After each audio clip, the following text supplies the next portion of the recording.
Assalamualaikum warahmatullahi wabarakatuh. Politik identitas bisa merusak negara kesatuan Republik Indonesia.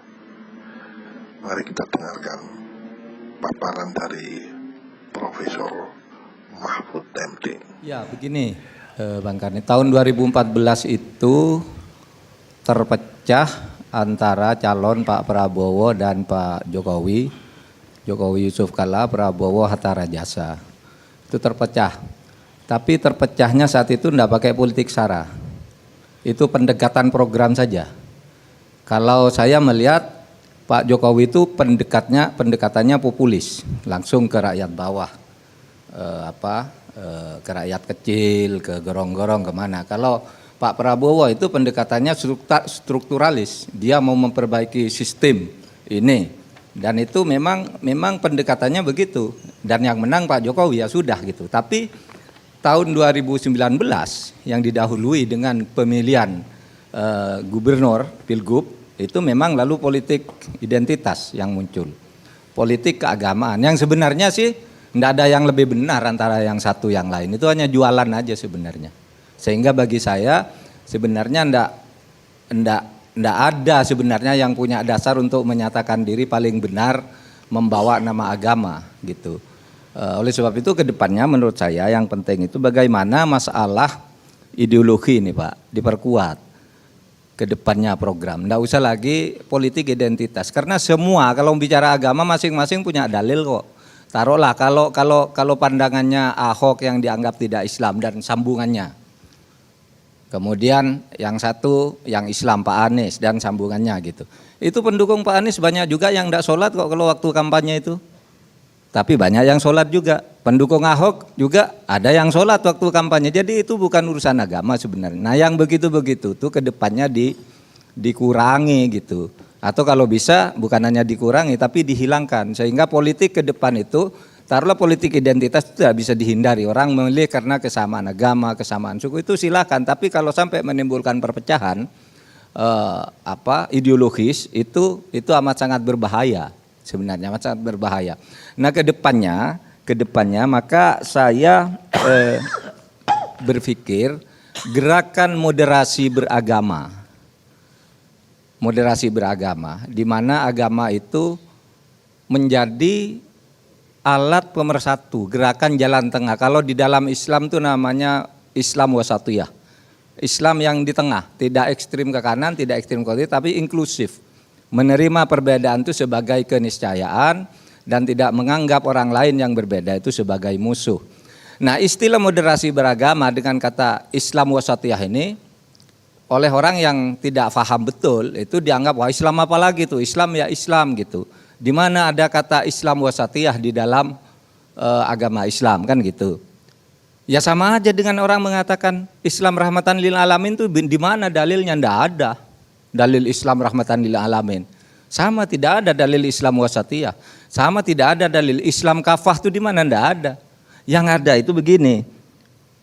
Kalau Islam rahmatan lil alamin itu dalilnya wa ma arsalnaka illa rahmatan lil alamin. Bukan Islam rahmatan lil alamin. Tapi lalu dikonseptualisasikan ke atas Islam yang moderat itu yang Islam rahmatan lil alamin. Kata wasatiyah itu ada juga dalam Al-Qur'an wa kadzalika ja'alnakum ummatan wasata. Sungguh saya telah menciptakan kamu sebagai umat wasatiyah. Umat jalan tengah, tidak ada kata ja'alnakum Islam wasatiyah, hendak ummatan wasata. Karena Islam kafah.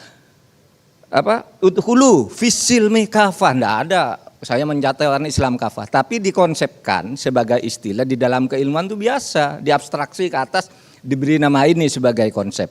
Nah, kedepannya menurut saya moderasi beragama itu menjadi sangat penting. Moderasi beragama, apa? Karena berangkat dari keyakinan bahwa perbedaan itu adalah keniscayaan, perbedaan itu adalah sunnatullah, perbedaan itu adalah fitrah, gitu aja kedepannya. Bahwa tidak mungkin kita itu sama. Dulu kita sudah pernah diskusi tentang ini, tidak mungkin orang sama, itu sebagai ciptaan Allah dan di situ kita bersatu. Itulah cara kita menghayati agama kita, bahwa kita ini memang berbeda diciptakan oleh yang di sana itu loh. Karena yang di sana menghendaki kita berbeda, ya mari kita bekerja sama sesuai dengan kehendaknya. Nah oleh sebab itu Bang Karni, yang terakhir nih soal kesatuan kita, masa depan bangsa kita. Saya menolak keras kalau ada orang mengatakan di Indonesia ini ada Islamofobia,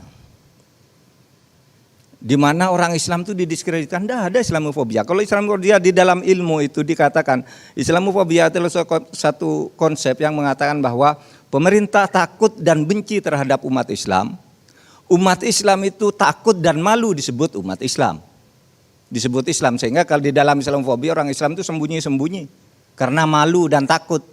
Sementara pemerintahnya selalu mengincet. Nah di Indonesia sekarang tidak ada itu.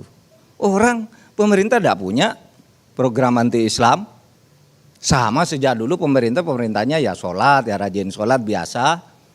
Tidak malu juga dan tidak takut. Rakyatnya juga biasa. Sekarang itu umat Islam sudah masuk ke berbagai institusi pemerintahan melalui kontestasi yang wajar. Sehingga tidak benar, wow kalau Islam selalu didiskreditkan. Di mana? Sekarang pemimpinnya kita ya Islam, sebagian terbesar masih Islam dan merasa tidak malu dan tidak takut mengaku Islam. Sholat di mana? Saya bukan karena misalnya begini, orang menganggap itu Pak Jokowi itu sekuler gitu, enggak Islam loh.